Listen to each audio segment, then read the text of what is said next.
Fala pessoal, muito boa tarde para você que está ligadinho aqui na programação da BMC News. Está começando agora o BMC Stock, seu programa com as informações do mercado financeiro no meio do dia, na hora do almoço.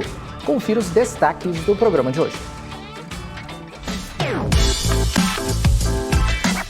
Ministério da Agricultura confirma que a China retirou o embargo de carne bovina do Brasil.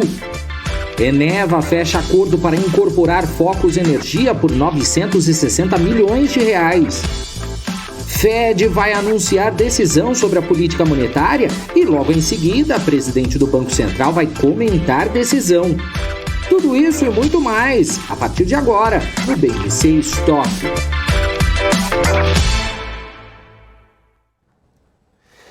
E a gente começa o estoque desta tarde com o meu muito que boa tarde para a Hanna Beltrão. Boa tarde para você, Hanna. Muito que boa tarde, Daniel Morales. Quem assistiu os stories no Instagram da BMC News sabe do que eu estou falando. Muito que boa tarde para você, boa tarde a todos que estão nos acompanhando. Chegamos na quarta-feira, né, semana aí pré-folga. Bom, mas antes tem muito trabalho ainda, tem muito chão ainda, né, Dani? E a gente vai falar sobre os principais assuntos que estão movimentando o Brasil e o mundo hoje aqui no Estoque e vamos repercutir também esses assuntos com o Matheus Messias, analista da Inside Research. Também teremos os gráficos com o Alex André, sempre separa, trazendo aí um panorama muito legal sobre os principais assuntos do Brasil e do mundo, né? É isso aí, Hanna. Então vamos começar com os números do mercado financeiro nesta quarta-feira. A gente começa com o Ibovespa caindo, agora 0,55% aos 106.170 pontos. Entre as altas aqui que a gente vai ver agora, Minerva é a mais alta agora nesse momento com 11,75%. Eu tenho aqui desse lado, mas não está aqui, tem mais negativos do que positivos, mas Minerva está subindo bastante, 11,75%. Tem Magazine Luiza subindo 0,87%, BRF 0,84%, Suzano Papel 0,80%, Cielo 0,44%. Nos negativos, para o lado de cá, a gente tem Gafisa com menos 4,98%, Banco do Brasil está caindo 3,43%, EcoRodovia 3,33%, Usiminas 1,83%, Gerdau está caindo 1,74%, Embraer também está caindo, mas já sumiu, aqui está 1,70%.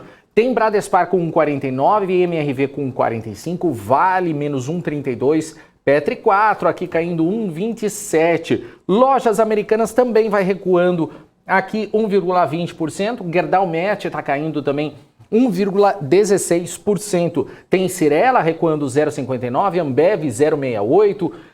Telefônica, Vivo, aqui também caindo 0,35%, Companhia Siderúrgica Nacional também recuando 1,23%, mas tem muitas outras empresas caindo nesse momento, Eletrobras, Dexco, Azul, tem também CVC caindo, PetroRio, Grupo Soma, Ultrapar também, o IRB também está caindo, normal, Usiminas caindo e por aí vai. Bom, o dólar está subindo. O dólar está subindo agora 0,34% aos R$ 5,73. Mas temos mais números por aí, né, Hanna Beltrão? Temos mais números, sim. Vamos direto lá para a gente ver como é que fecharam as bolsas na Ásia, só para a gente recapitular. Né, o povo que está chegando aí na hora do almoço para acompanhar as notícias do mercado.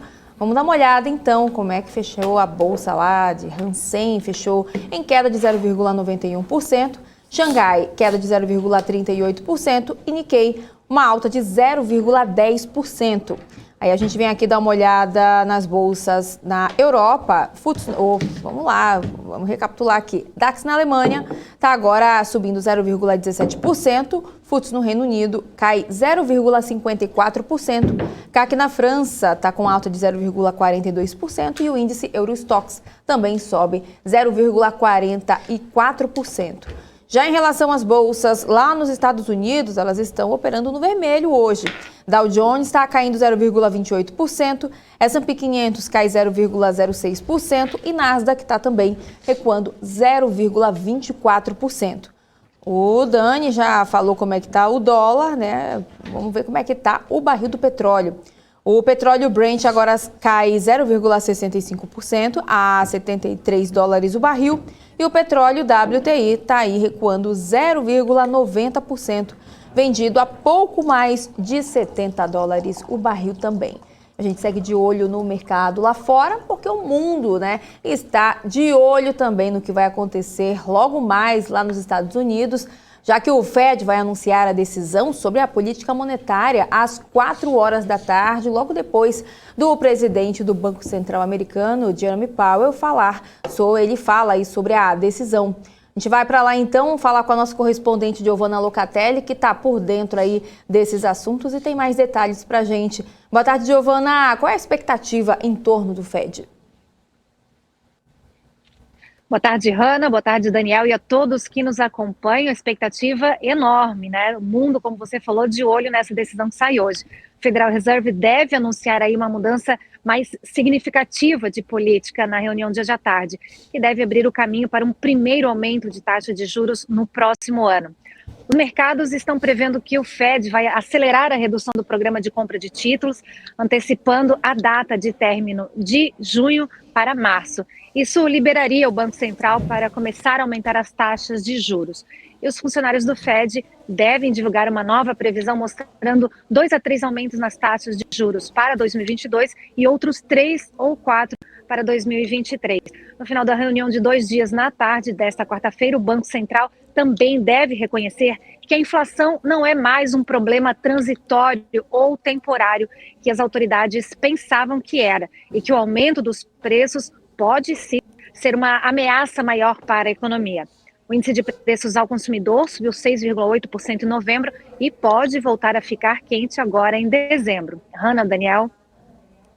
Legal, Giovana, e aliás a gente vai ficar de olho aí nessa divulgação do FONC logo mais às 4 horas da tarde. Uma outra notícia que vem também dos Estados Unidos é que o país está considerando aí impor sanções mais duras, né, contra a maior fabricante de chips da China. Eu queria saber qual o motivo que levou a administração Biden a tomar essa decisão. Como já comentei hoje cedo, faz parte de um movimento não só dos Estados Unidos como de outros países para deixarem de depender tanto da China para a produção de chips semicondutores, né? Esse é um esforço para limitar o acesso da China a tecnologias avançadas. O Conselho de Segurança Nacional deve realizar uma reunião hoje para discutir as possíveis mudanças. Entre os órgãos participantes estão os departamentos de comércio, defesa, Estado e energia. A proposta que está sendo examinada tornaria mais rígida a regra de exportação para a Semiconductor Manufacturing International, com sede em Xangai. Se uma proposta neste sentido for adotada, empresas como a Applied Materials, a KLA e a Lam Research podem ter a sua capacidade de fornecer equipamentos para aquela empresa limitado. As regras são ligadas à exportação e limite de utilização de maquinário específico de fabricação de chips. O Departamento de Comércio está trabalhando para adotar controles que promovam a segurança nacional dos Estados Unidos e os interesses da política externa, sem prejudicar a liderança em tecnologia dos Estados Unidos. Lembrando, né, Dani e Hanna, a China é o maior mercado de semicondutores, pois é lá que ficam as maiores fábricas, né? Isso representa uma grande fatia dos dispositivos eletrônicos no mundo. E a gente percebe que isso afeta a produção de vários setores, né, que usam os chips semicondutores, veículos elétricos, telefones, enfim, outros produtos de tecnologia, não é isso? É verdade, com certeza, e a gente vai ficar de olho, porque esse é um assunto que sempre mexe com todo o mercado, com certeza. Valeu, Giovana! Muito obrigado pelas informações. Giovana que volta às 4 horas no Top News. Tchau, tchau!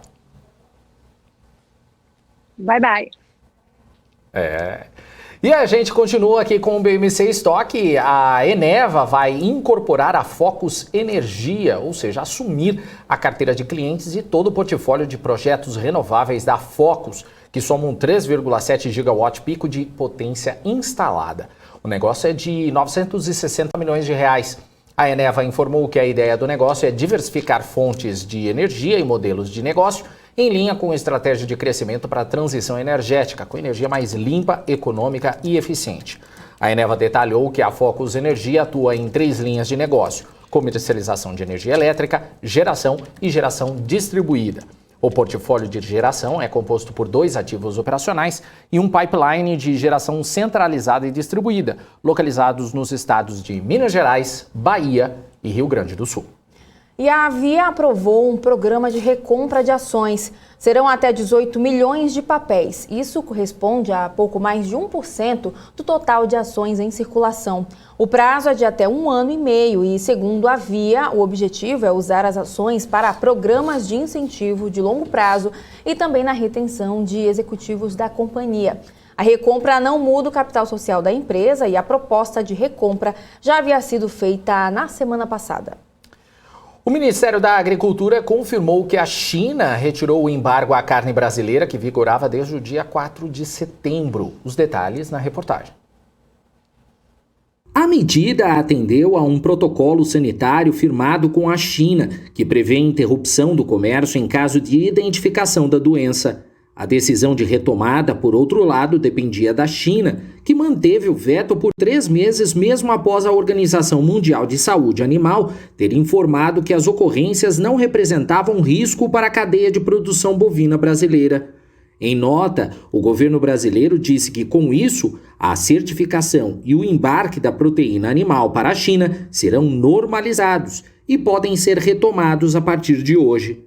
A China é o maior comprador da carne brasileira. Em setembro, as vendas para o país asiático foram suspensas após 2 casos atípicos de vaca louca terem sido notificados em Minas Gerais e Mato Grosso. Por conta da suspensão, as exportações totais de carne do Brasil caíram 43% em outubro em relação a igual mês de 2020 e mais 47% em novembro, na mesma base de comparação, segundo a Associação Brasileira de Frigoríficos. Com o embargo, o valor do boi caiu no país, mas o preço da carne não diminuiu nas prateleiras dos supermercados. E a Edux aprovou captação de empréstimo externo junto ao Citibank. As informações agora ao vivo com a Sami Facuri, que já está aqui no estúdio. Fala, Sami. Fala, Hanna. Então, o montante vai ser de 80 milhões de dólares em cotação equivalente à data de hoje, ao custo de 100% do CDI, acrescido de 1,30% ao ano. A companhia destaca que o empréstimo tem como objetivo atender a necessidades de caixa pelos próximos 2 anos de operação, e o lucro líquido aí da Edux durante o 3º trimestre desse ano somou 78,2 milhões, o que representa um recuo de 35,2% em comparação com o ganho apurado 1 ano antes. A receita líquida da Edux atingiu pouco mais de R$1 bilhão, apontando um crescimento aí de 12,5%. A receita ajustada já somou 1,1 bilhão, com um avanço anual de 6%. Rani Daniel. É isso aí. E, Sami, a Petrobras ela anunciou que está realizando hoje o pagamento da 2ª parcela de antecipação da remuneração aos acionistas, relativa ao exercício de 2021. Como é que está sendo? Pois é, Dani, o valor bruto distribuído corresponde ao valor bruto aí dos dividendos e os juros sobre o capital próprio de R$ 3,25 por ação ordinária e preferencial em circulação, com base na posição acionária do primeiro dia de dezembro desse ano. A companhia informa ainda que sobre o valor correspondente aí ao JCP, de R$ 1,05 bruto por ação ordinária e preferencial, vai incidir imposto de renda na fonte, exceto para os acionistas cujos dados cadastrais comprovem aí a condição de isenção. Daniel e Hanna. Valeu, então, muito obrigado aí para Sami Facuri, que participou aqui do BMC Stock. A gente segue ligadinho aqui com o pessoal que está no chat. Olha o Alexandre Cabral aqui comentando. Sandra, toda lindona, parabéns pelo trabalho. Olha só, assim que a gente gosta, viu, Cabral? Tem que comentar todo dia aí, Cabral. Já deixou seu like, Cabral? Pois a gente tá cobrando hoje. E o MPK zoando o Cabral. A Sami tá aí? Ah, tá sim. Oxe, se não. Andradas por aqui também, o Miguel Oliveira também. Gustavo Henrique, Via vai recomprar ações, é isso? Tá sim. É isso mesmo. Wagner Gomes, boa. Felipe Nicásio também está por aqui, o investidor desqualificado também por aqui. Tá por aqui também, muita gente participando aqui. Quem mais, Hanna? Tem o Miguel Oliveira, já passando por aqui também, o Cláudio Amaral. Às vezes a gente até repete o nome, né? Porque às vezes o Daniel já leu, aí a pessoa comentou de novo. Se repetir não tem problema. Tem o Donaldo também. O Donaldo. O José Walter da Silva também, o Gustavo Henrique, que você acabou de falar já. A Hanna Mesquita Beltrão, já Olha perguntando só. quem está assistindo, almoçando, pedi para o pessoal comentar, o pessoal, acho que numa garfada e outra, não comentou, sigo aguardando. Muito que boa tarde, Muito né, que Hanna? boa tarde, pois é, tarde, Boa. muito que boa tarde. O R. Santos também já está por aqui, a Gisela Marchiori também já passando por aqui também. Mais uma vez o Alexandre Cabral aqui em cima já deixando a sua mensagem e o José Vanderlei Franco falando, boa tarde, Jerry Lewis, não sei nem como é que se pronuncia isso, até hoje Jerry Lewis. Jerry Lewis e Aê. linda Hanna, boa tarde, Jerry Lewis. Boa tarde, sei que deu boa tarde, muito que boa tarde para os nossos telespectadores Não sei com queridos quem- e amados. Não sei do que você está falando. O MPK, vai, eu lê ia do falar- MPK. Vai, lê do Ah, MPK. Daniel e Hanna, Raniel, a melhor dupla da tarde. Tudo bem que não tem outra na grade. Não, Tem, pior sim. que tem. Tem sim. Então bate tem a aqui. dupla, tem a dupla Débora Oliveira e Rafael Lara, às 4 horas no Top News. Gente, infelizmente. Mas Na aí chega verdade, nem tarde, dupla, né? isso é falsidade, Daniel. Chega tarde, o pessoal fica, ai, Débora e Rafa, melhor dupla da BBC. É uma Vocês falsidade. são muito falciane, muito- gente, pelo amor de Deus. Tudo falciane. Tudo Mas tá falciane. bom, a gente ama vocês mesmo assim. Mas contanto que Eu vocês não- deixem like eu aí. não amo ninguém. Ama assim, que esse povo aí tem que deixar like. Aí deles que passem por aqui hoje sem deixar like. Não, E eu- sem mandar pergunta também, que daqui a pouquinho a gente tem o nosso entrevistado, né? A gente não aceita menos que isso. Exatamente. Daqui a pouco a gente vai falar com o Matheus Messias, que é analista da Inside Research. Daqui a pouquinho ele está... Ah, não, já está. O pessoal já me avisou aqui que ele está ok. Então vamos chamar o Matheus Messias, analista da Inside Research, que já está aqui com a gente. Oi, Matheus. Seja bem-vindo. Boa tarde para você. Pessoal, muito boa tarde, prazer estar aqui com vocês falando um pouco sobre o mercado. Vamos lá. Legal. Vamos lá. Obrigado por participar aqui do nosso programa. Vamos bater então um papo sobre os setores de tecnologias e bens industriais. E um assunto que está no radar aqui dos investidores, Matheus, é justamente a questão da crise de abastecimento e a quebra, né, da cadeia produtiva. Queria saber como é que você avalia o cenário da falta de semicondutores e componentes de produção. Quais as estimativas e perspectivas para esse cenário? Olha, a gente tem uma visão um pouco melhor para 2022, tá? Esse é um tipo de indústria que a gente teve um problema pelo lado da oferta. Então, é uma indústria de alta tecnologia aplicada, não dá para você se reajustar de uma forma muito rápida. Então, 2021 foi um ano onde as empresas estavam vendo até onde era o buraco, né? Mas a gente já está vendo as indústrias se readequarem no ano de 2022. Então, a gente está vendo aí empresas, as grandes fabricantes de semicondutores, uma que eu coloco aqui em destaque, a Taiwan Semiconductors, que é uma das maiores fornecedoras de semicondutores do mundo, a principal fornecedora, por exemplo, de empresas como Apple, Nvidia, outras tantas grandes empresas de tecnologia. E ela falando que vai investir aí, tem um plano de investimento de quase 30 bilhões de dólares para readequação e aumento de capacidade de produção de semicondutores para 2022. Ou seja, a gente entende e acredita que em 2022 esse cenário da crise dos semicondutores vai estar um pouco melhor em relação ao que foi 2021, com a indústria agora conseguindo readequar a sua oferta em relação à demanda, que foi muito forte com as pessoas estando em casas, o trabalho remoto forçado, empresas gigantescas como Google, Amazon, tendo que fazer investimentos maciços em construção de seus data centers, e aí isso acabou fazendo uma demanda descasada da oferta, né? 2022 a gente espera que isso seja equalizado. E de que forma a crise de abastecimento impacta as empresas que fornecem peças e equipamentos para setor de tecnologia e bens industriais, como Metaleve, Randon, Tupi e entre outras empresas também?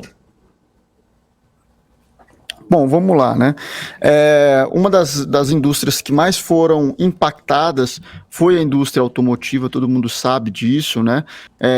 Para vocês terem noção, um carro hoje, em média, tem aproximadamente 1.500 circuitos semicondutores para funcionar, né? Então, você imagina que faltou o carro já não pode sair da fábrica. Então, não só a questão dos semicondutores, mas também questão de peças também. E aí o que acontece? A indústria aqui no Brasil foi fortemente impactada, várias empresas, se não a maioria, falando que não iriam mais, iam dar um break ali na sua linha de produção por falta de material, né? Não tinha matéria para terminar o carro, né? Peças para terminar o carro. E aí isso impactou de uma maneira muito negativa, obviamente, ao longo de 2020 e 2021 ainda com isso. E aí, se a empresa não está vendendo o carro, ela vai diminuir a sua produção e automaticamente ela vai demandar menos peças, né? Então isso impactou sim, teve um impacto em algumas empresas da Bolsa, tá? Que estão ligadas diretamente a esse setor. Eu coloco aqui empresas como Tupi, como Mali, outras empresas que estão ligadas mais ao segmento de pesados aí, que é a Fras-le e a Randon, tá? Então essas empresas sofreram sim esse impacto na cadeia produtiva automotiva aí, tendo uma redução em parte dos seus mercados. Eu acho que isso é importante, né? Essas empresas têm uma base diversificada de receita, de clientes, então parte dos clientes dessas empresas são fabricantes de automóveis, principalmente leves. E aí, nesse segmento, sim, elas tiveram suas receitas impactadas, né? O desafio impactou todo mundo. Entendi.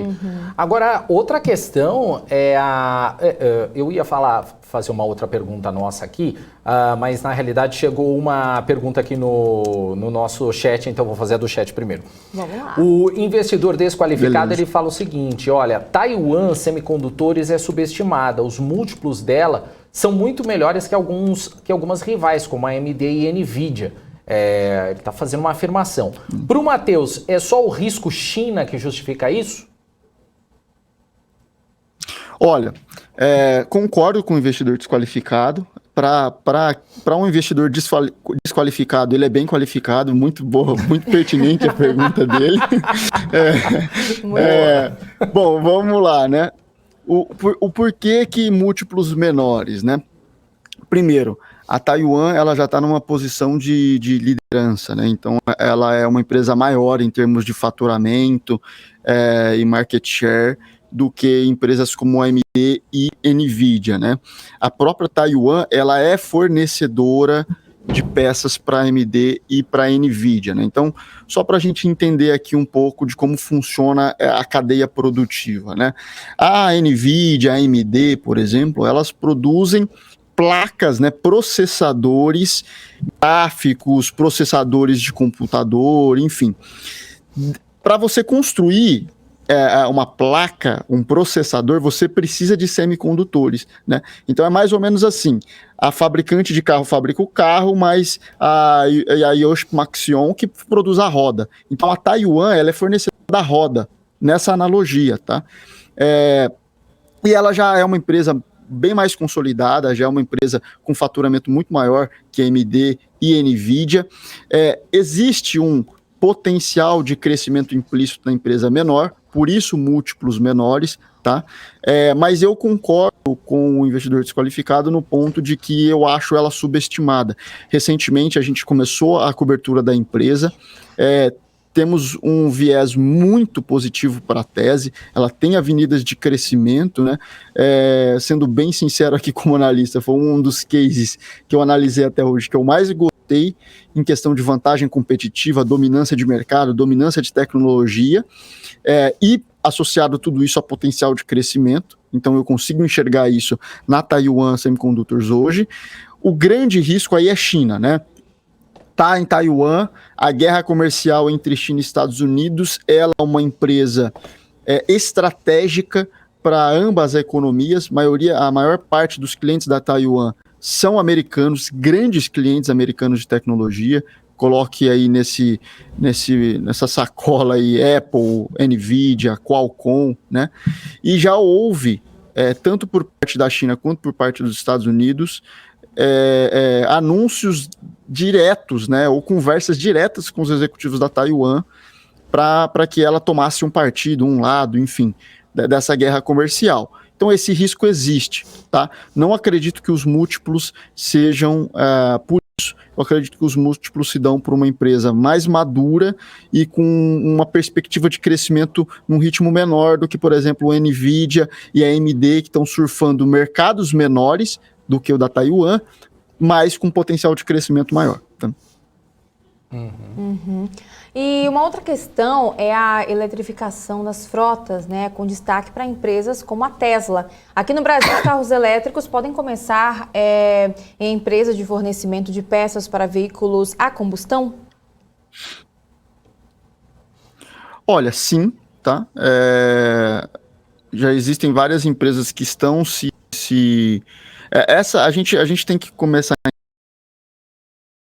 Essa mudança de combustão para elétrico não vai acontecer de uma hora para outra, tá? É uma mudança, uma escala muito grande. A gente está falando de indústria intensiva em capital, que é a indústria de produção de automóveis, né? Então, eu acredito que o que vai acontecer, que a gente já tem visto isso, principalmente nas linhas de carros para públicos classe A, modelos híbridos, né? Então você tem ali alguns componentes, algumas partes do carro eletrificada, enfim, sempre associado a um motor a combustão. Então isso dá tempo, dá time para as empresas readequarem, lançarem novos produtos, desenvolverem novos produtos para esse novo carro, né? Então eu acredito que sim, é uma tendência, né? Eu acredito que isso vai andar em conjunto, motor de combustão e carros elétricos. São raras as empresas como Tesla, né, que nasceu já produzindo carros elétricos, né? Então ela já desenhou todo o core business dela em cima disso. A maioria das montadoras estão no modelo antigo a combustão e elas não conseguem simplesmente virar a chave e falar: a partir de agora vamos remodelar toda a nossa fábrica, todas as fábricas ao redor do mundo para produzir só carros elétricos, né? Até porque ela depende muito de uma cadeia gigante de produtores de peças para esses carros, né? Que precisam se readequar, que precisam lançar novas tecnologias, precisam desenvolver e testar novas tecnologias para carros elétricos. Então eu acredito que sim, isso vai acontecer de forma gradual, primeiro de forma híbrida, combustão elétrica, para assim, nos próximos anos, décadas, a gente começar a ver uma produção maior de carros elétricos do que em relação a carros com motor a combustão. Aproveitando que você está falando sobre isso, Matheus, um convidado veio aqui outro dia, eu não vou me lembrar agora o nome do convidado, que falou justamente sobre essa questão da produção de carros elétricos no Brasil e falou que esquece, que isso é uma coisa que no Brasil não vai pegar e não vai pegar tão cedo, pelo menos nos 30, 40 anos em diante. Você acredita nisso também ou discorda? Olha, eu acredito, não sei se num prazo tão longo, tá? Mas eu acredito que o desafio para um carro elétrico, totalmente elétrico, no Brasil, ganhar escala é muito difícil, tá? Fazendo uma analogia muito simples, tá? Nos Estados Unidos, qualquer pessoa tem um iPhone, qualquer uma. Desde a pessoa mais simples até a pessoa mais rica, todas elas têm iPhone, né?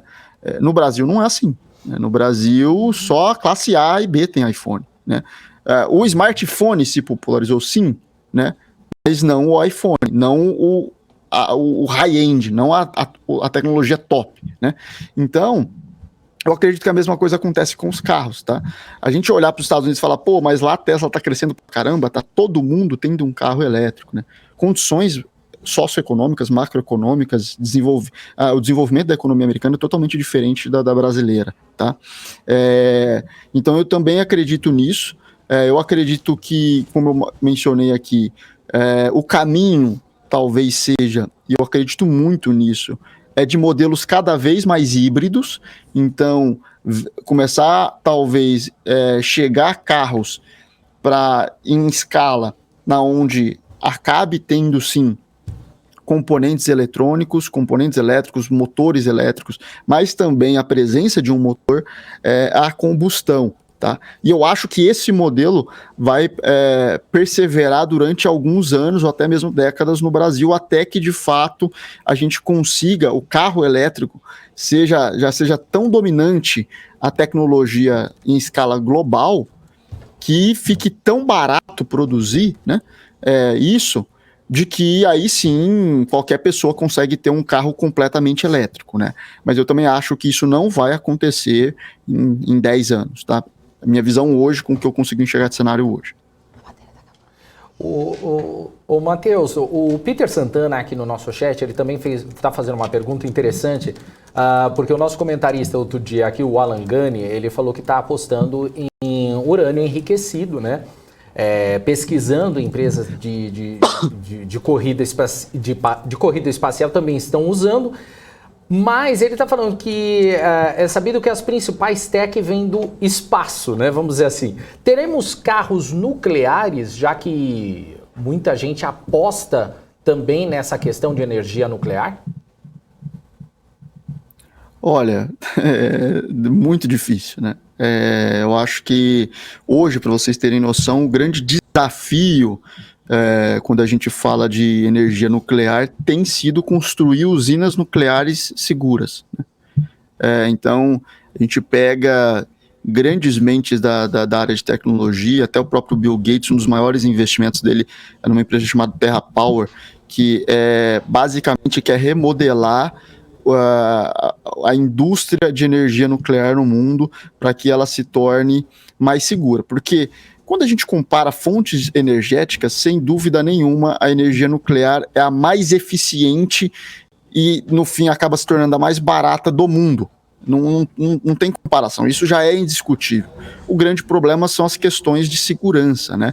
O quanto isso oferece de risco ambiental e de risco para a sociedade. E é justamente isso que as empresas têm trabalhado muito hoje. Agora você imagina, esse projeto do Bill Gates já tem aí alguns anos, quase uma década, e até hoje eles não chegaram no modelo final. Eu estou falando de pessoas que estão investindo bilhões de dólares para desenvolver essa tecnologia.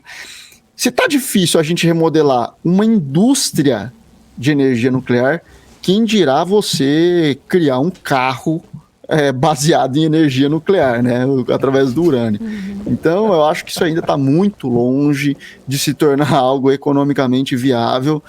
Acho que primeiro a gente tem que solucionar problemas mais emergenciais, de que, no fato, aí eu concordo, que cara, se a gente já sabe que a energia nuclear é a mais eficiente, por fim se torna mais barata, vamos tentar construir indústrias nucleares, usinas nucleares mais seguras, que é o grande ponto de atenção, o grande desafio dessa indústria. Aí depois, que eu acho que vai demorar mais algumas décadas, você vai começar a pensar em utilizar essa energia em carro, o que eu acho que às vezes acaba nem chegando. Porque pensa comigo, se eu já tenho uma indústria nuclear que fornece uma quantidade de energia absurda a um custo barato, e eu já tenho daqui a algumas décadas um monte de carro eletrificado, então é mais fácil eu manter um carro eletrificado mesmo do que gastar mais uma tonelada de dinheiro para desenvolver um carro que vai urânio, que já é a minha fonte de energia na indústria. Então, enfim, eu não consigo enxergar isso com uma viabilidade econômica para as próximas décadas. Legal, bacana.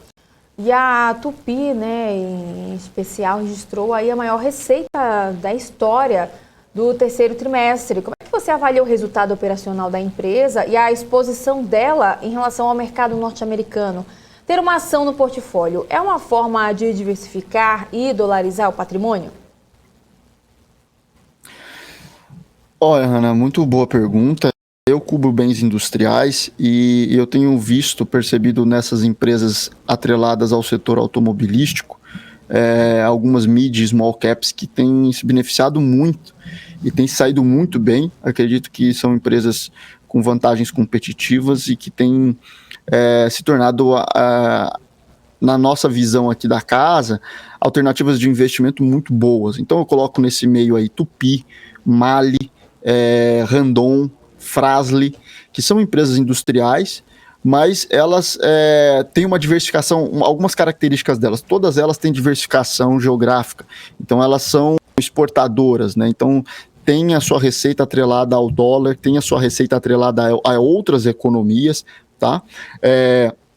Além disso, todas elas estão, como eu já disse, ligadas ao setor de autopeças e implementos rodoviários, então automaticamente estão inseridas dentro da cadeia automotiva, né, da indústria automotiva, tá?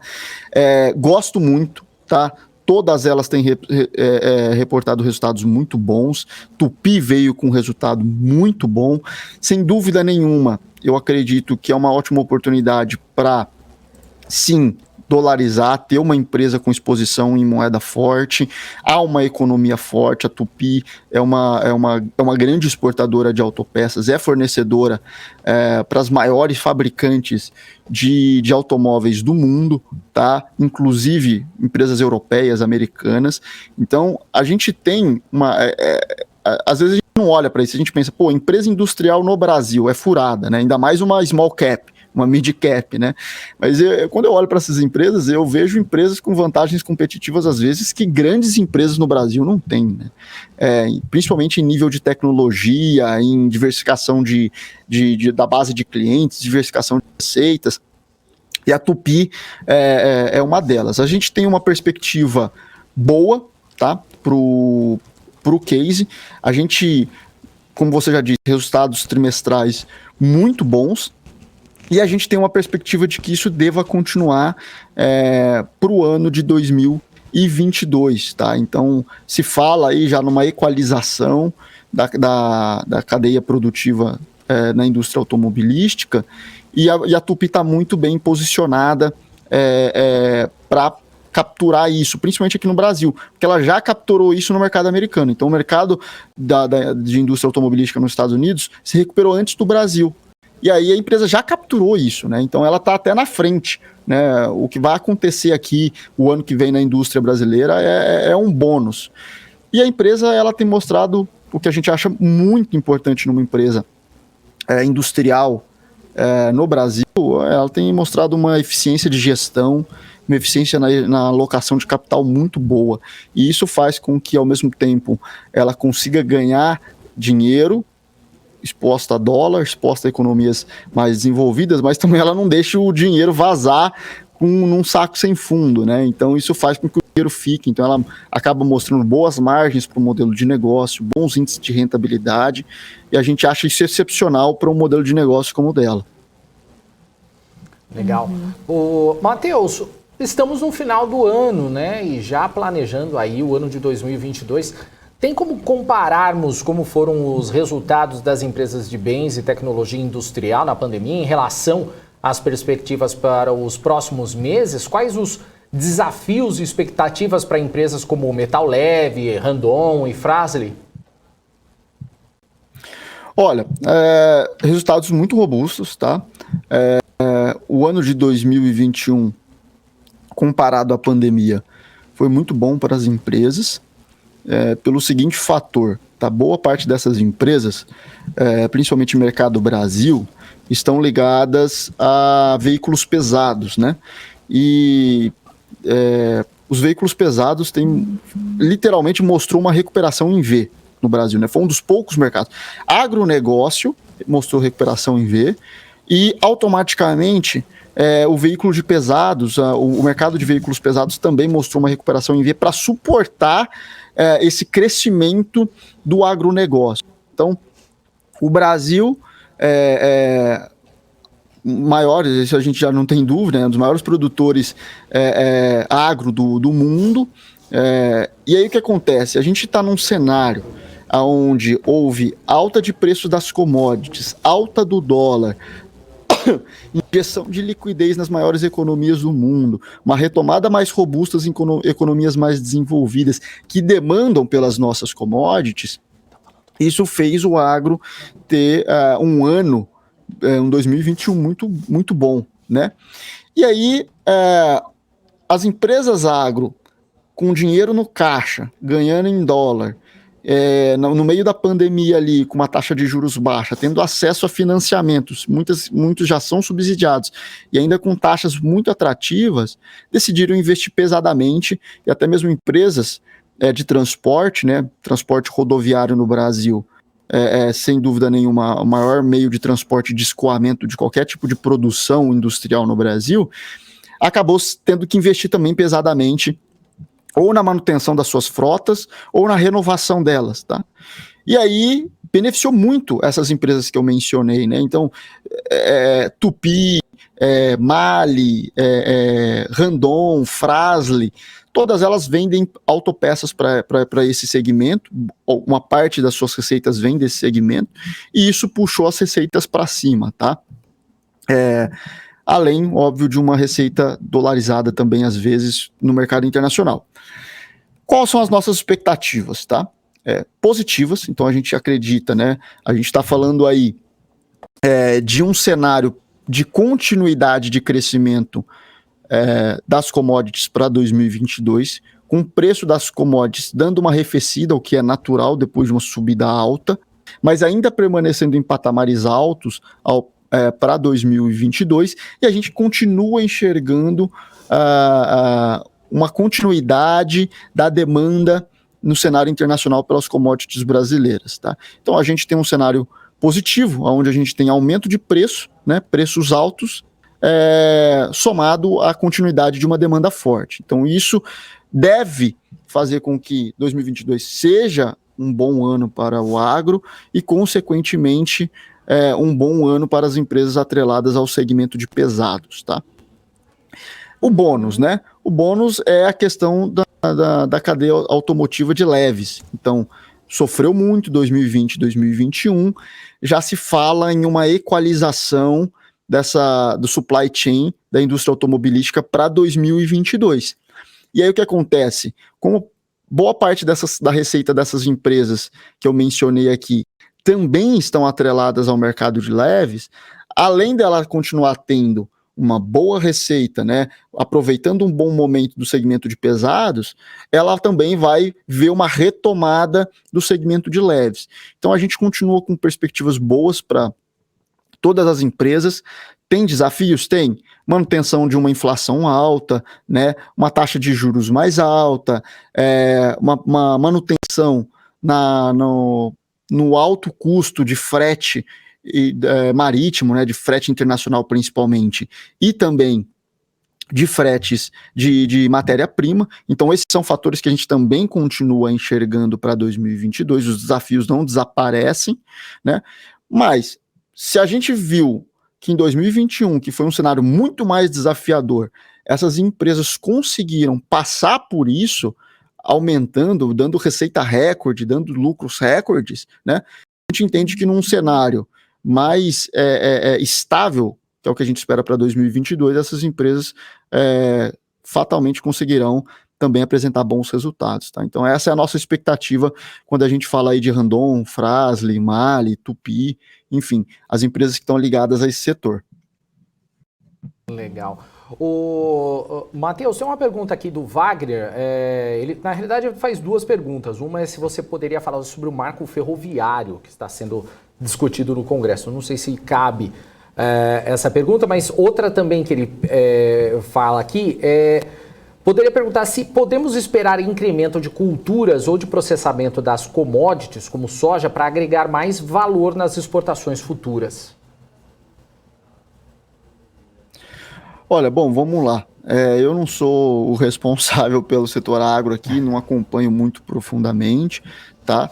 Não consigo responder se com certeza, eu acho que talvez se tivesse um beneficiamento, né, se tivesse um quê a mais na nossa indústria agro, com certeza a gente conseguiria capturar esse valor no mercado externo. Se existe esse plano ou não, aí eu já não consigo dizer, está fora da minha alçada, tá? Em relação ao marco ferroviário, né, a gente enxerga de forma muito positiva, tá? Isso vai trazer segurança jurídica para investidores, para esse setor, tá?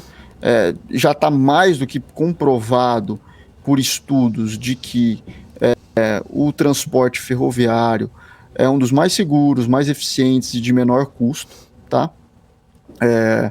E com um nível de escala de escoamento, né, muito grande.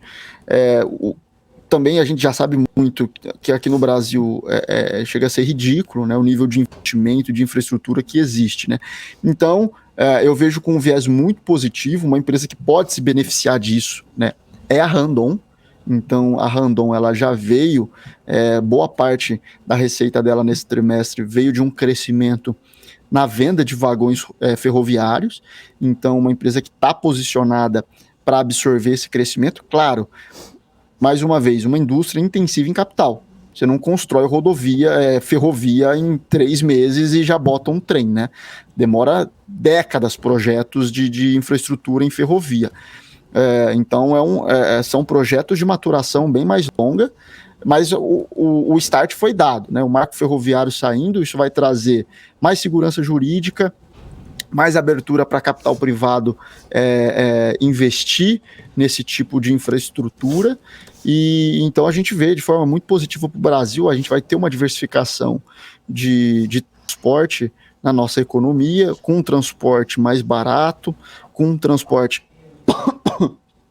mais eficiente, talvez até, né? Principalmente para o setor de commodities, e existem empresas na Bolsa que podem se beneficiar desse crescimento, como a Randon. Legal. Matheus, eu gostaria de agradecer aqui a sua participação no BMC Stock, mas eu queria que você deixasse seu recado final, a sua mensagem. Fique à vontade, o tempo é seu. Perfeito. Primeiramente, obrigado pela oportunidade, sempre um prazer estar aqui com vocês. A mensagem vai ser o seguinte, né? Geralmente, eu sei que parece contra a regra, mas quando a gente analisa mercado, a gente tem visto que taxa de juros subindo, a galera começa a sacar dinheiro de fundo de ações, começa a sacar dinheiro de bolsa e colocar em fundo de renda fixa. Afinal, por que não ganhar aí 13% em uma renda fixa, né? Mas são justamente nesses momentos em que existe um aumento da taxa de juros, em que a bolsa acaba apresentando oportunidades de investimento muito boas e que no longo prazo vão trazer taxas de retorno ao capital investido muito mais interessantes do que 12%, 13%, tá? Então, para a maioria das pessoas, dos investidores de pessoa física, é natural ele fazer essa escolha. Bolsa caindo, taxa de juros alta, vou botar em renda fixa. Mas se você for um pouquinho contra o senso, se você pensar um pouquinho diferente, você consegue encontrar boas oportunidades em boas empresas na Bolsa de Valor, que na minha visão está em níveis históricos muito baixos, tá? Bolsa barata, muito barata na minha visão, com boas oportunidades como as que eu mencionei aqui, né, de empresas com bons resultados operacionais e que se mostram ótimas oportunidades de investimento, com crescimento por futuro, com solidez no mercado, e que com certeza, na minha visão, vão trazer resultados melhores para o investidor. Então fica essa dica para quem está assistindo a gente. Legal, boa dica. Valeu, Matheus. Um abraço para você e até a próxima. É isso, um abraço. Obrigado, pessoal. Valeu, é isso aí, gente. Acabamos de conversar com o Matheus Messias, analista da Inside Research aqui no BMC Stock. Antes de passar para Hanna Beltrão, para ela aí com o Profit Pro da Nelogica e analisar aí, mostrar o nosso mapa do calor, só uma informaçãozinha que o Conselho Administrativo de Defesa Econômica, o CAD, ele aprovou a compra da Unidas pela Localiza em julgamento apertado por 3-2. A operação foi aprovada devido a um acordo de desinvestimentos firmado entre o CAD e as empresas. O broadcast que apurou essas informações, que apurou que as empresas se comprometeram a vender mais de 70 mil veículos para aprovar a operação. Além disso, a marca Unida será vendida e não cedida temporariamente, como chegou a ser cogitado durante a instrução do processo. Todos os termos do acordo firmado são sigilosos e não foram divulgados pelo CAD. As empresas também se comprometeram a vender uma parcela de agências em municípios nos quais os índices de concentração são mais elevados, além de lojas de vendas de veículos que elas detenham. O caso é um dos mais sensíveis julgados este ano pelo CAD e está em análise pela autarquia antitrust desde o primeiro semestre deste ano. Hanna Beltrão. Bom, vamos lá então, enquanto o Alex André se posiciona aqui no estúdio, vamos dar uma olhada aqui, pra gente ver como é que tá o mercado. A gente já falou um pouquinho no News hoje, né, a gente já viu como é que o mercado está se comportando. Vamos dar uma olhada agora então, porque o Ibovespa está agora subindo 0,02%, tá oscilando bastante hoje, não tá nem caindo muito, nem subindo muito, ele tá aí nessa neutralidade e pelo menos até agora, né, 1h25 da tarde, comecinho da segunda parte aí do pregão, e a gente vê então que ele tá subindo 0,02% aos 106.756 pontos. Ele abriu aos 106.762 pontos e aí tá, então ele tá se mantendo aí, tentando chegar nesses 107 mil pontos que ele bateu aí no comecinho do pregão hoje também. Ele chegou a uma máxima de 107.136 pontos. Já aqui no nosso mapa do calor, a gente vê que está quase que dividido, né? Mas a maior parte, né, das empresas está subindo, né? A gente vê aqui, né? A gente vê as empresas aqui subindo. E aí, com destaque aqui para as empresas do setor frigorífico, BIF3, Minerva, sobe agora 12%. Na sequência, tem JBS subindo 3,35%. E aí, depois a gente vê aqui, tinham mais empresas aqui subindo, devem ter sumido aqui. BRF também está subindo agora 0,94%. E na sequência tem Locamérica, né, empresas aí do setor também de locação de veículos, sobe agora 4,86%. Depois a gente vê aqui a Localiza, né, o Dani acabou de falar aí sobre essa aprovação aí, então a gente vê que Localiza está subindo 4,07%. E aí em seguida temos aqui Braskem com alta de 4,42%, Eneva 2,91%, a gente também falou aí de, né, mais uma incorporação da Eneva, a gente trouxe aí no comecinho do estoque, a Eneva então aparece aqui também, pois é, com quem, Daniel Morales? Com a Fox, tá vendo só? A gente tá com um olho no peixe, outro no gato. A gente vai falando a notícia e trazendo os números aqui, repercutindo no mercado. Então a Eneva nesse momento está subindo 2,91%. Depois temos aqui Natura subindo 2,38%. Os bancos aparecem por aqui também. O Banco Pan já sobe 2,68%. Depois aqui tem Grupo Cosan, 2,16% também de alta. Localweb, né, aparece subindo 1,36%. Sabesp, 1,31% de alta também. Tem muitas empresas aqui do setor também de varejo, bancões também aparecem por aqui. Santander subindo agora 1,49%. E, ó, tá bem colado. Deixa eu só falar aqui já de Edux, que tá subindo aqui juntamente com Cogna, figurando aí o setor de educação. E no mais é isso, muitas empresas estão subindo aqui, né, no nosso pregão hoje. Vamos falar então das maiores quedas, porque tem Dexco caindo 3,70% e Ecorodovias caindo também 3,74%.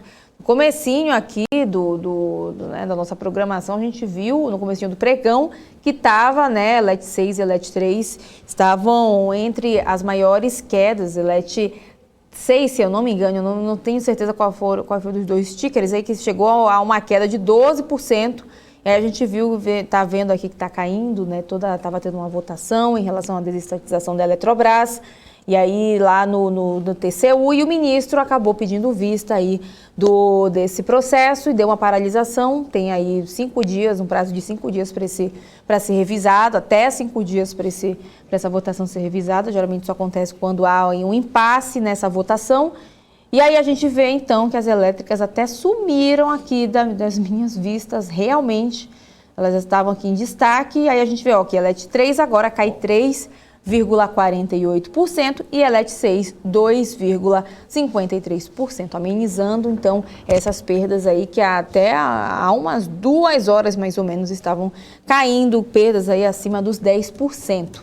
E aí a gente vê que as aéreas estão aparecendo aqui também, tem a Azul recuando 3,21%, CVC, que também é do setor aí de viagens, cai 2,26%. Depois temos aqui Gerdau caindo um pouco mais de 2,41%.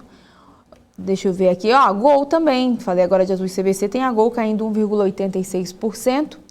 E depois tem aqui, aparece Usiminas recuando 1,51%, Bradespar 1,42% de queda, GetNet 1,33% de queda e a Vale, tinha um telespectador agora há pouco perguntando por que a Vale estava caindo, né? Daqui a pouquinho a gente dá uma conferida aí.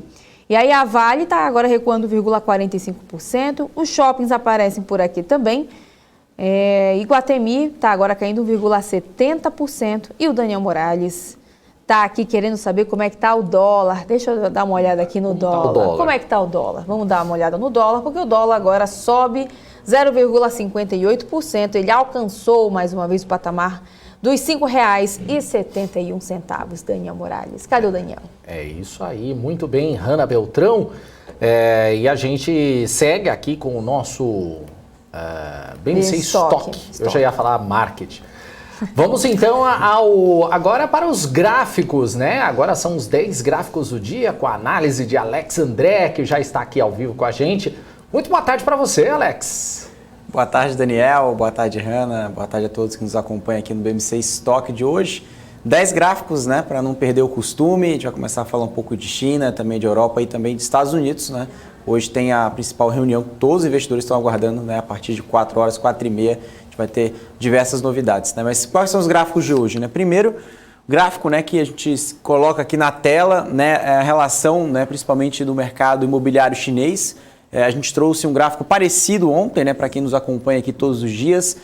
Agora esse gráfico é um pouquinho diferente, pessoal. A gente tieriza, ou seja, a gente separa, categoriza por 4 vertentes, ou seja, em relação à renda, desde o Tier 1 até o Tier 4, e também a média móvel, né, de preços, né, principalmente em relação tanto de vendas quanto de preços, né. Esse aqui é em relação a vendas na média móvel, né, de 70 cidades, as 70 maiores cidades chinesas, tá? Então, o que a gente consegue colaborar nesse gráfico? A gente consegue observar, né, que a média de vendas das 70 cidades está em queda, né? Isso a gente já tem comentado, não tem nenhuma grande novidade, mas cada vez mais que a gente concentra, né, nas maiores cidades na China, a gente consegue ver que essa queda é muito maior. Por quê, né?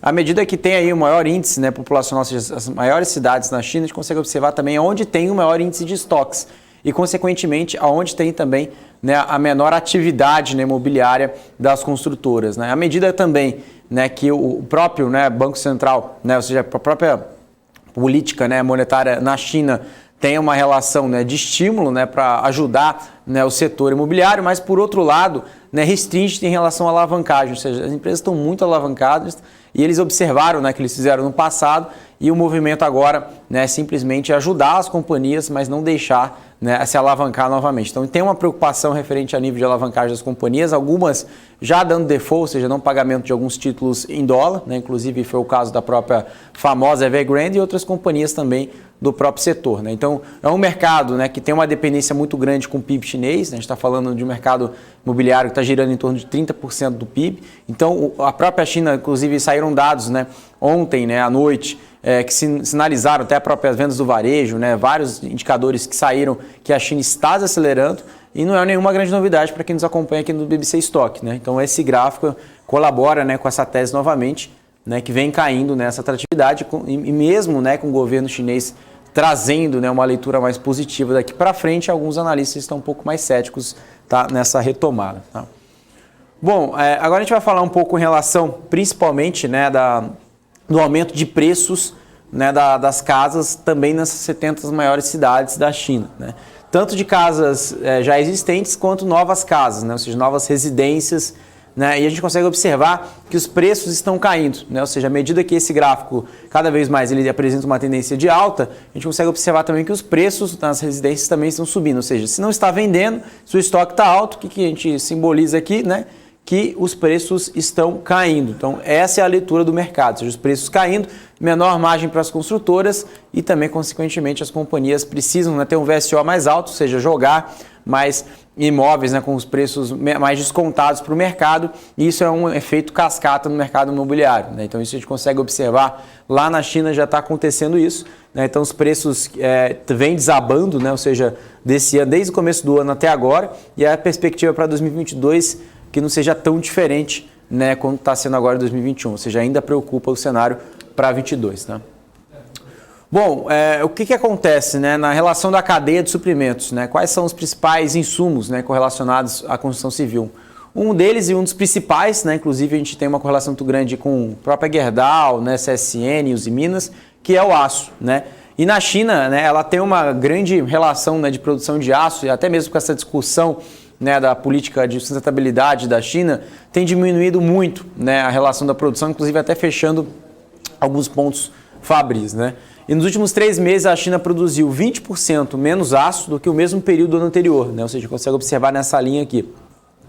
Em novembro de 2021, ela produziu a menor quantidade de aço desde o final de 2017. Né? Então 2017 está mais ou menos por aqui, então, ou seja, chegou logo nesse patamar aqui. Em novembro de 2021 foi um novembro mais fraco para a produção de aço chinesa em 2016, desde 2016. Então a gente consegue observar que esse ano realmente foi muito, muito fraco, ou seja, a demanda para o minério de ferro também, consequentemente, tem essa relação muito forte, né? Ou seja, que precisa, né, desse insumo, e reflete também no índice de atividade chinesa, que tem caído de uma forma muito drástica e vem refletindo, né, as principais siderúrgicas, além do impacto que a gente fala também da parte sustentável. Tá? Então esse gráfico ele retrata muito sobre essa relação. Tá? A gente consegue observar também, né, principalmente a média, né, móvel de 6 meses também, que vem caindo, né? Ou seja, tanto nesse gráfico aqui, né, também tem um efeito sazonal, mas também se a gente comparar desde 2000, né, desde janeiro de 2000 até agora, em 2020, 2021, a gente consegue observar essa queda muito, muito drástica. Tá? Então, lembrando, desde os últimos 20 anos, né, a gente consegue observar um aumento considerável e agora uma queda que volta ali a patamares de 2017, 2016. Tá? Bom, vou trazer alguns dados agora para falar um pouco do Covid, né, em relação principalmente na África do Sul, o que está acontecendo, que foi o epicentro, né, da própria variante Omicron, né, que tem preocupado o mundo inteiro, inclusive principalmente a Europa. Né? E essa gravidade da Omicron continua com tendência de queda. Né? A gente viu um grande pico, né, no começo ali da descoberta da variante e agora tem caído até mesmo abaixo, né, da variante Delta, quando a gente fala principalmente de hospitalizações, né, e também quando a gente vê aqui a utilização de UTI e também os pacientes que também utilizam, né, ventiladores, têm sido significativamente menores em relação às hospitalizações na onda da Omicron, até agora em relação à onda Delta. Então a gente consegue observar aqui, né, o intervalo, né, de confiança, um índice de 95% aqui, né, de uma média, né, móvel ali da variante Delta, e aqui a gente consegue observar a onda da Omicron, ou seja, a Omicron ela vem caindo, né, a sua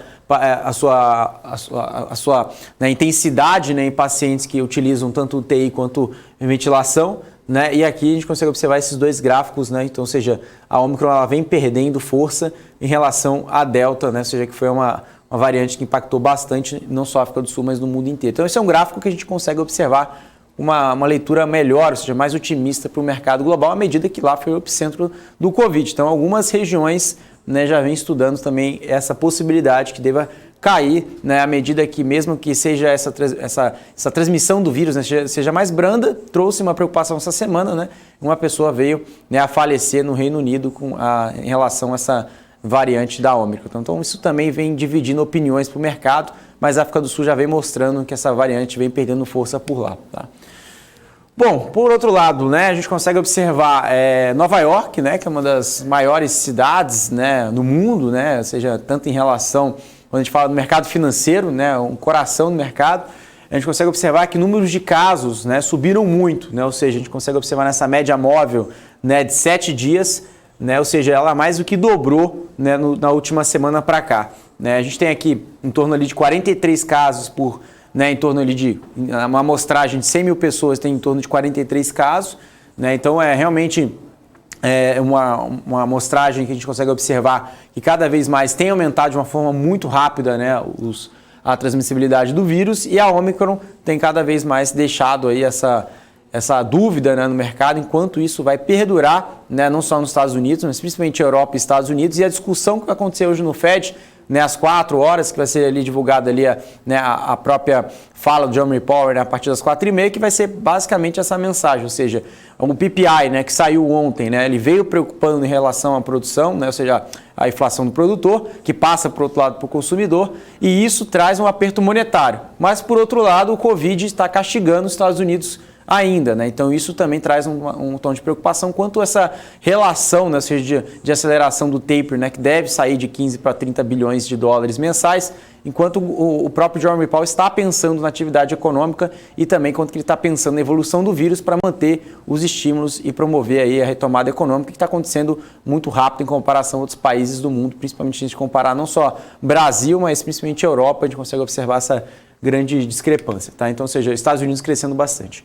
Bom, esse gráfico aqui, que é interessante, são empresas, né, que gastaram em percentual de receita com P&D, né, ou seja, pesquisa e desenvolvimento, que surgem aí diversos novos produtos e serviços para o mercado. Então não é nenhuma grande novidade que empresas relacionadas à tecnologia, né, inclusive são todas aqui praticamente, só a Tesla que está aqui por último, que tem uma participação maior de receita em relação a gastos de P&D. Tá? Então a própria NVIDIA caracteriza ali em primeiro lugar, com 24%, Facebook com 21%, Google com 17%, Microsoft com 13%, Amazon com 12%, aí tem a Tencent, né, chinesa, 8%, também temos Alibaba, né, com 8%, Apple 7%, Tesla 5%. Então são as companhias que ela vem gastando, né, ou seja, ela vem investindo, né, dinheiro para justamente promover esse crescimento, inclusive a Apple, né, que não está nessa lista aqui, mas a própria Apple já está chegando, né, já próximo do patamar de 3 trilhões de dólares de capitalização de mercado, e muitas dessas explicações foram retomadas de investimentos, né, início de novos mercados.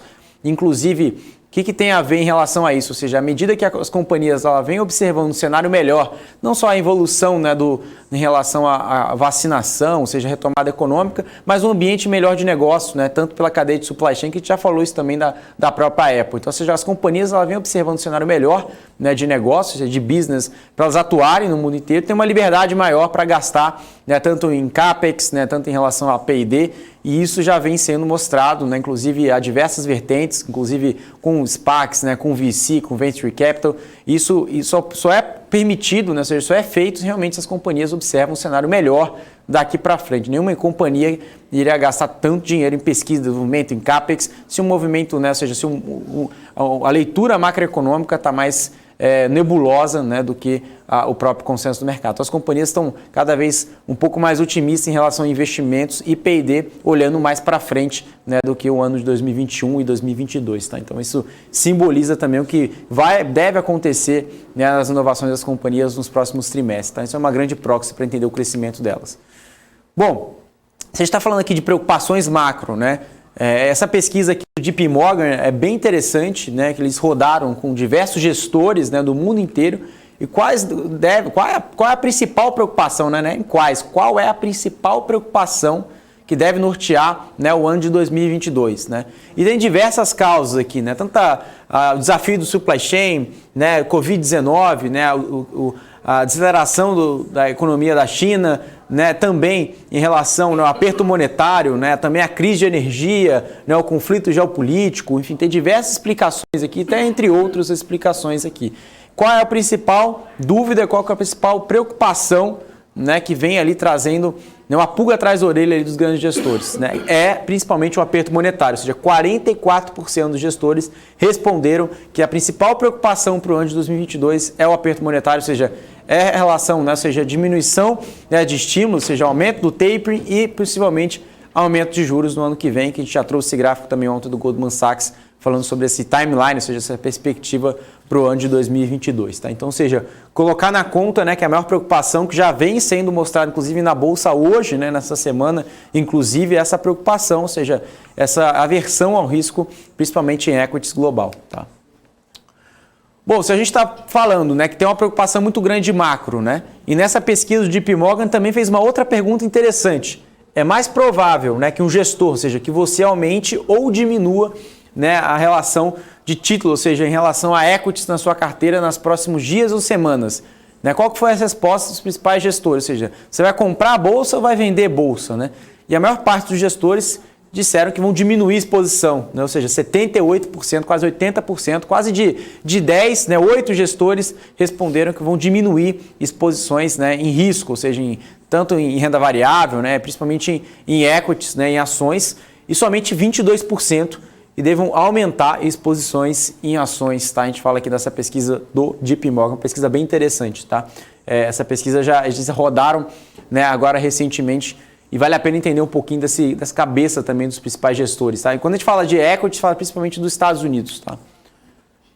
Bom, agora a gente vai para esse gráfico aqui do Goldman Sachs, né, que ele tem um modelo, né, de net zero, né, ou seja, o que realmente precisa para gastar, quanto que precisa gastar em infraestrutura global, tá? Para chegar nesse número, né, de net zero, ou seja, emissão, né, ou seja, tanto emissões quanto compensações, para esse número ficar neutralizado. Né? Diversas companhias aqui no Brasil, como JBS, né, diversas companhias vêm adotando essas medidas, né, não só na parte operacional, mas também como emitindo títulos verdes, né, ligados, né, à meta de sustentabilidade. Isso tem diversas formas, inclusive a própria crise energética tem se discutido em relação a esse ponto, ou seja, essa mudança de matriz energética sendo feita muito rápida e vem disruptando também ao mesmo tempo, né, essas cadeias que dependem de energias fósseis. Então, tem essa grande discussão no mercado, mas esse gráfico ele trata muito bem quanto que realmente precisa de investimentos em infraestrutura para neutralizar. Tá? De acordo, né, com o Goldman Sachs, né, em até 2050 serão necessários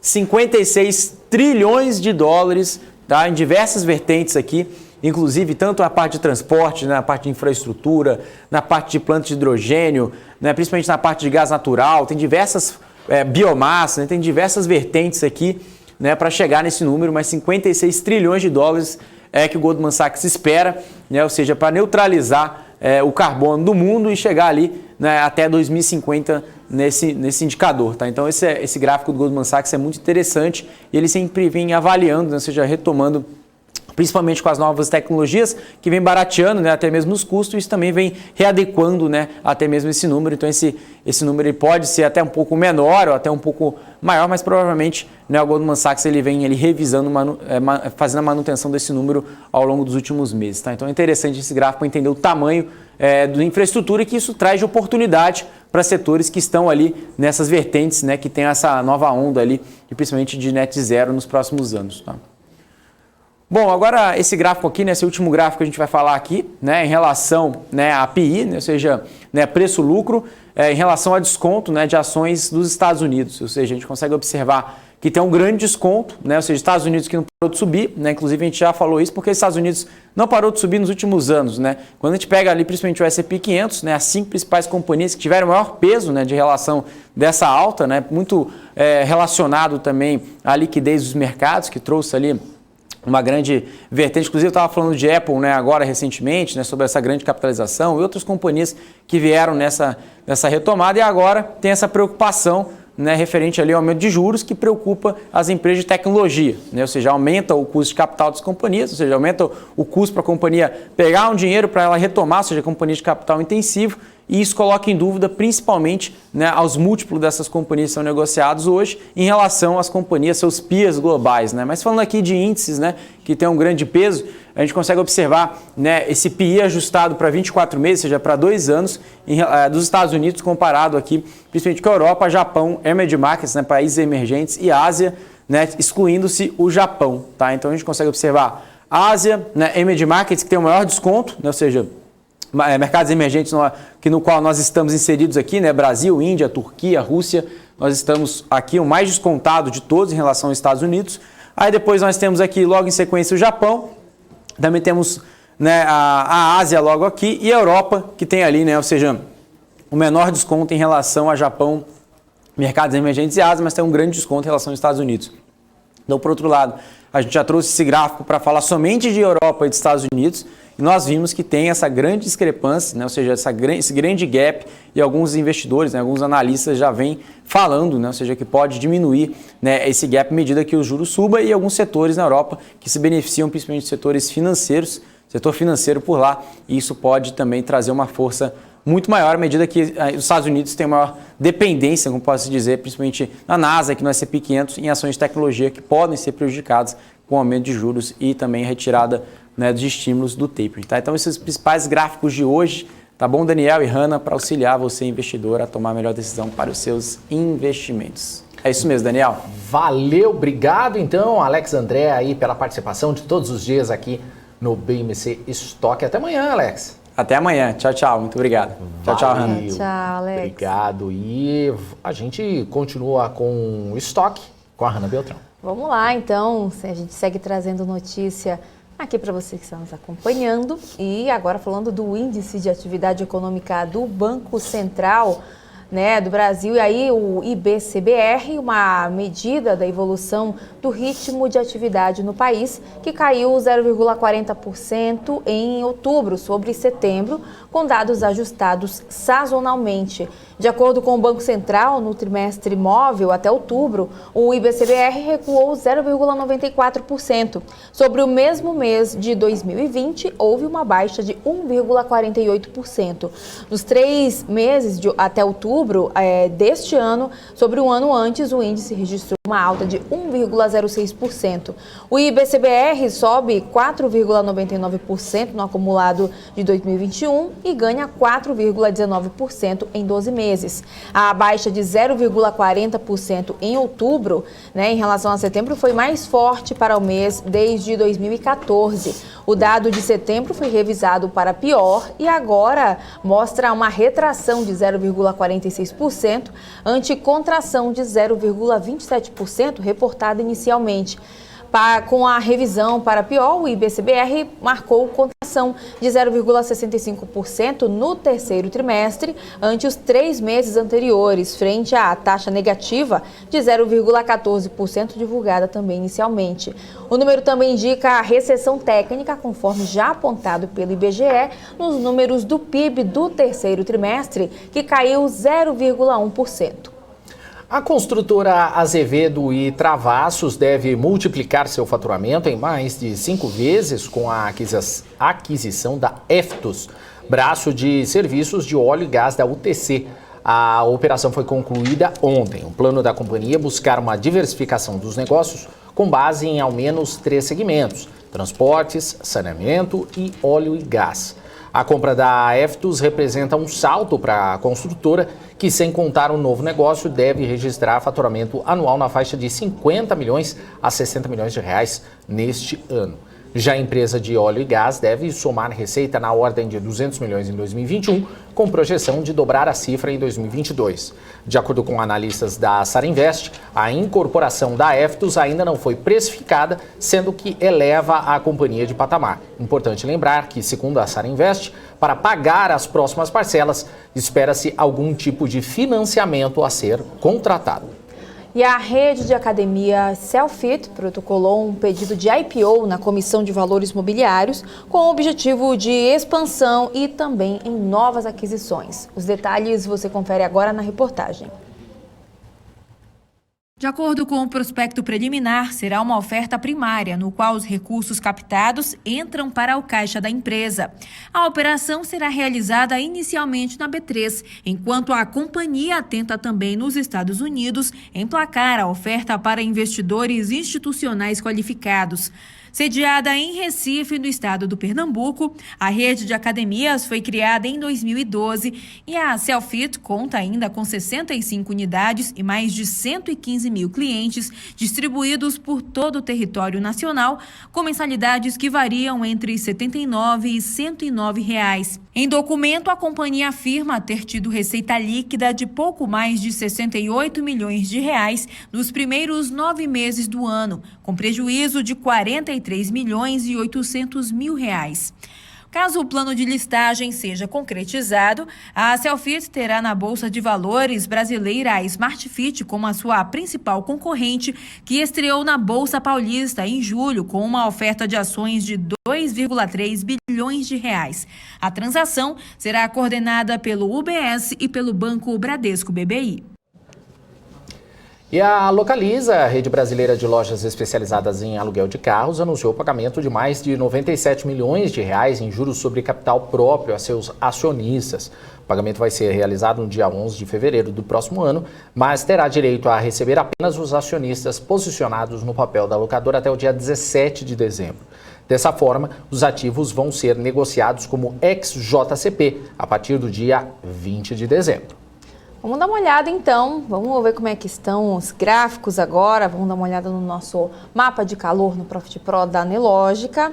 A gente deixa só minimizar aqui para a gente conseguir dar uma olhada, porque o Ibovespa agora está caindo 0,29%, ele já perdeu, né, aqueles 107 mil pontos, está agora aos 106.447 pontos, ele abriu aos 106.762 pontos, chegou aí a uma máxima durante a manhã de 107.136 pontos, a gente fica de olho então aqui nesses números. Vamos dar uma olhada aqui em relação às empresas, a gente vê que o setor de frigorífico acaba, né, continua aí entre as maiores altas. BIF 3 está agora subindo 12,32%, está realmente nesse patamar aí desde o comecinho do pregão, como a gente vem acompanhando. Depois tem JBS subindo 3,59%. Tinha mais empresas aqui, ó. Tem também, já falei de JBS. Tem também Fleury subindo agora 3,43%. Grupo Cosan está aí subindo agora 3,54%. Eneva, né? A gente falou da Eneva aí que fez uma parceria aí com a empresa que o Daniel Morales lembra de né? Não, Focus. Focus. Pois é, tá vendo? O Daniel lembra. A gente falou, a gente noticiou aí essa notícia aí sobre mais essa incorporação no setor elétrico aqui no comecinho do estoque. E a Eneva, então, está subindo agora 2,57%. E aí tem agora a Localiza, na verdade, eu sempre confundo. Localiza está agora subindo 3,53%, né? Localiza também, que, como o Daniel falou agora há pouco também, foi aprovado aí pelo Conselho, a fusão aí, né, pelo CAD, né, com a Movida, e aí a gente, né, noticiou também isso agora há pouco. Também, com certeza, vão falar mais sobre isso no marketing, né, vão trazendo mais informações sobre esse assunto, e aí a gente vê então que essas empresas estão aparecendo aqui entre as maiores altas. A Lucamérica também aparece aqui subindo 4,16%. E aí tem os bancos aqui, os bancões, bancos digitais aparecem aqui. Na verdade está bem dividido hoje, mas vamos falar das empresas que estão subindo por enquanto. Tem o Banco Santander subindo agora 1,77%, depois Banco Pan sobe agora 1,94%. E aí depois a gente vê aqui que tem as empresas de construção, tem Exetec subindo 1,24%, depois tem Multiplan, 1,01% de alta, Taesa, né, do setor de energia também, está subindo 0,92%, e aí depois fica mudando, né, de um lado para o outro, a apresentadora fica perdida aqui, mas a gente vai dando um jeito. E aí depois tem Natura, subindo 1,74%, depois tem aqui Localweb, que eu falei agora há pouco, Localweb sobe também 1,49%. Vamos então falar das quedas agora, porque Dexco está liderando aí, caindo 4,42%. EcoRodovias cai 3,70%. Azul, Gol e CVC estão também entre as maiores quedas. CVC está aí caindo 2,77%, Gol 2,19%, e a Azul também recua, a Azul que está chegando aí nos quase 3,70% de queda. A gente vê as aéreas aí, portanto, figurando perdas hoje, né, que a gente consegue acompanhar. E aí depois tem GetNet caindo 2,13%, IRB está caindo agora 2,06% também. Embraer aparece junto aqui. Pó, IRB. É, né? Pois é. Não, com boi do pó. Pobre 11. Pobre 11, tá aí na turma do Pobre 11. E aí a gente vê que IRB está caindo também, CSN está recuando 1,89%, Elet 6, né, a gente falou de Elet 6, Elet 3 também, né, que estavam caindo com queda forte, aí no comecinho do pregão, né, ambas com quedas acima dos 10%, depois do anúncio aí sobre a votação lá em relação à desestatização da Eletrobras, onde o ministro lá do TCU pediu pediu vista aí em relação a essa votação. A votação foi aí suspensa, né? Suspensa, tá vendo? As palavras não estão vindo hoje, não. Foi suspensa aí porque, né, acabou tendo aí um impasse em relação a essas votações. E aí, no comecinho do pregão de hoje, elas estavam caindo muito. A LET 6 chegou a cair mais de 12%. E agora a gente vê a LET 6 caindo 1,76%. E a LET 3 também está caindo aí pouco mais de 1%. Depois a gente vê aqui, né, que tem também Grupo Soma, do setor de varejo, caindo 1,67%. E no mais é isso, né, Daniel Morales? Vamos dar uma olhada aqui como é que está o dólar nesse momento. O dólar agora, deixa eu dar uma atualizada, que estava muito tempo parado aqui. E aí a gente vê que o dólar está subindo 0,50% a R$ 5,70, agora R$ 5,71. E o barril do petróleo, Brent, está caindo 0,69%, vendido a $73 o barril. E o petróleo WTI cai também 0,95% a $70 o barril também, Daniel Morales. É isso aí, valeu então, Hanna Beltrão, com o mapa do calor. 2 da tarde nesse momento, daqui a pouquinho chega o BMC Market. Comigo, Felipe Nascimento, Alan Gani e Alexandre Cabral. Daqui a pouquinho que a Hanna também vai participar, né, Hanna? Não. Ah, você não vai? Não, porque hoje terei business, então vou ir para a redação preparar o business. Certo. Então tá,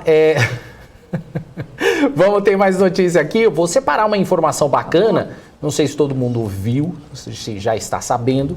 Já está no nosso portal, então não é segredo para ninguém. Pouco mais de um ano após estrear nas plataformas digitais, a BMC News está prestes a chegar na TV por assinatura. A informação foi divulgada pelo grupo Stena, né, que é a empresa responsável pela distribuição e comercialização aqui da emissora. Em 2022, o canal sobre o mercado financeiro, que busca levar as principais notícias para os investidores, vai passar a ser distribuído nas operadoras da TV paga. E a Paula Moraes, a cofundadora, CEO aqui da BMC, disse que chegar aos canais lineares é uma grande realização. Ela disse que isso acrescenta muito na nossa missão de democratizar as informações do mercado financeiro para mais e mais pessoas. A âncora acrescenta que em 2022 será um ano de impacto para o mercado, onde a informação poderá fazer diferença na tomada de decisão dos investidores. Luiz Messici, CEO e também cofundador da BMC News, complementa que a ida para os canais lineares contribui para a estratégia da emissora. Segundo o Luiz Messici, a nossa missão é levar informação e opinião para mais investidores. Estamos muito felizes com esse grande passo. Com 12 horas de programação ao vivo, a grade da BMC News conta com conteúdos jornalísticos, análises e entrevistas com os melhores profissionais da área para ajudar os investidores na tomada da decisão. Olha que boa notícia, hein, Hanna Beltrão? Pois é, com certeza. E a gente fazendo parte dessa história, não só a gente, né? Vocês, telespectadores também, que sempre vão dando dicas do que vocês gostam de ver aqui. E a gente vai aprimorando, né? A dica quem dá é o telespectador, né, Dani? Exatamente. É muito bacana. Essa informação já está disponível ali no nosso portal. A gente chega nas TVs por assinatura no ano que vem, ainda sem data definida ainda, mas você poderá também acompanhar a nossa programação, não só também aqui no YouTube, como você acompanha normalmente, mas você vai poder acompanhar também pela TV, num canal exclusivo da BMC News, com uma programação maior conteúdo ao vivo também para você. E eu também destaco outra informação que a Hanna pincelou agora há pouco, enquanto ela estava falando no mapa do calor. Gostou do pincelou, né? Gostei. Foi legal, né? Também falo sempre dê um rasante. Foi um rasante, né? É isso aí. A gente fala que também está no nosso portal, bmcnews.com.br, que o Tribunal de Contas da União decidiu acatar o pedido de vistas do ministro Vital do Rego sobre o processo de privatização da Petrobras, ao mesmo tempo em que os integrantes do colegiado tentam não atrasar o cronograma de desestatização previsto para maio de 2022.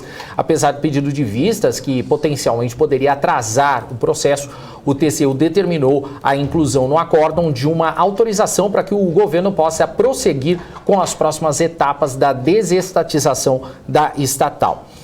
Não ficou claro qual é o efeito prático dessa decisão da Corte, uma vez que, como alguns ministros apontaram, as próximas etapas do processo de privatização dependem do valor de outorga que está sendo apreciado ainda pelo Tribunal de Contas da União. A realização de uma reunião extraordinária na próxima quarta-feira para discutir o processo ainda depende da redação final do acórdão do TCU, segundo informou a assessoria de imprensa do tribunal. Na leitura de seu voto, o relator do processo, o ministro Haroldo Cedras, disse considerar a privatização da Eletrobras como uma medida importante para o país, mas apontou uma série de falhas no processo, determinando que o governo faça ajustes em cálculos que envolvem o valor adicionado dos contratos da estatal.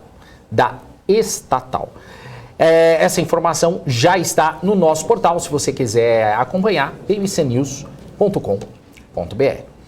E antes de encerrar, vamos dar o nosso alô pro pessoal aqui do chat, Hanna Beltrão. Vamos lá. Isso aí. Olha o Edmilson. Já falando aqui, o Edmilson Francisco, muito bom vocês irem para a grade de TVs, mas precisam buscar fontes de renda. Não cometam os erros da loading. Ouviu o BMC? Não, o Edmilson, não se preocupe. A gente está indo com outras fontes também. Hoje a gente tem uma fonte, que é a parte de educação aqui do Grupo BMC, que sustenta também a grade de programação da emissora. Mas também vamos ter outras fontes. Tem a programação, tem propaganda, isso tudo também vai rolar. É que pelo YouTube fica um pouquinho mais complicado, mas isso a gente já está resolvendo, tá bom? Também o MPK também, olha só, também falando, muito bom vocês... Opa, tô ligado. Parabéns. Estão de aqui, parabéns, né? A gente se informa e fazemos amigos aqui. Obrigado a vocês e desculpa as brincadeiras. Não, as brincadeiras eu não desculpo, MPK. Tô brincando. Mentira. Valeu, Desculpa, MPK, obrigado. Obrigado aí pela parceria de sempre aí. E o político parcialmente honesto tinha que aparecer por aqui, né? O cara cravou o fim da BMC. Fala Poxa, assim não. Não, pelo amor de Deus, não dá pra ficar desempregado, não. O Diego Custódio também já está por aqui. Eu fiquei triste com essa informação, não vai mais ter happy hour. Quem disse que não vai ter happy hour? Claro que vai ter. Sempre vai ter Só porque happy a gente hour. está indo para TV. E nem a chegada atrasada do Cabral. Claro que vai né? ter. Gente, não vai mudar nada. Vai mudar nada, gente. Vai mudar nada. Daniel vai ficar sério? Não. Não. Imagina. Claro que não.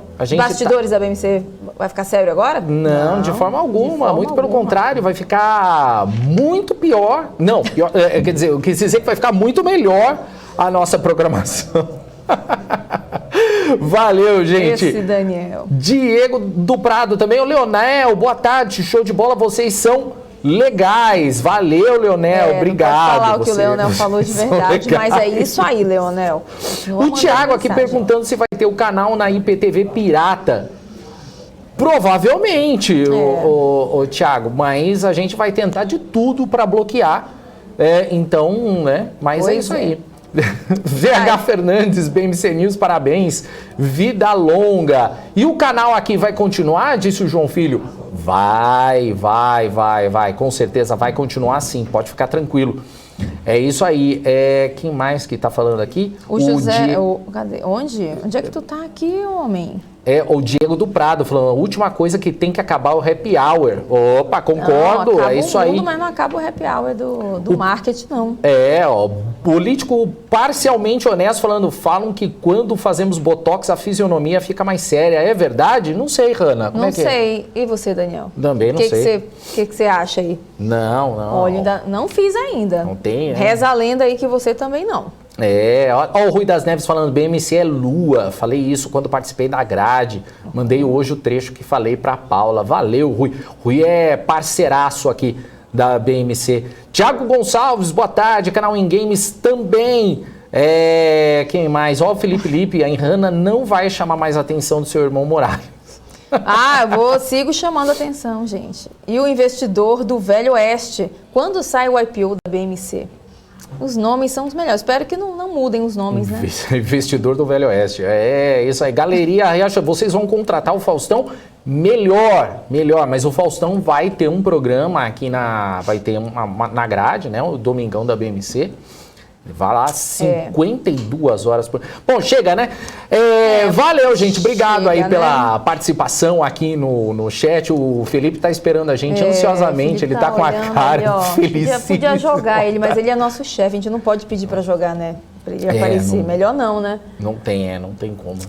Bom, o estoque tá chegando ao fim, né, Hanna? Eu continuo aqui pro BMC Market até as 3h30 da tarde. E você? Eu volto mais tarde, às 18h45, porque hoje teremos BMC Business ao vivo e a gente conversa com a Simpar. Pois é, a gente vai conversar com mais nessa empresa, né? Saber um pouquinho dos resultados, dos planos, também sobre os negócios. Então eu espero todo mundo mais tarde, dá tempo de almoçar, dá tempo de participar do marketing, depois dá tempo de tomar um café, e aí você volta mais tarde aqui, manda muita pergunta aí no chat, que a tia Hanna já tá contando com essas perguntas aí pra gente ter uma interação. Os convidados gostam, viu? Já mandaram, já deram feedback aí, que eles gostam de ter essa troca aí com vocês que mandam pergunta no chat. Se pá, eu acompanho. Eu acho muito que bom você acompanhar, viu? Ficar acompanhando lá, que é o Daniel Morales mandando mensagem. Foi... Simpar. Tá. Bom, então tá bom, Hanna, obrigado, beijo pra você e até depois, né? Bom, já com essa me despeço, já que o Diego do Prado fala tchau, Hanna, até mais. Então, tchau, gente, até amanhã. Tchau. Até mais tarde e amanhã. Tchau.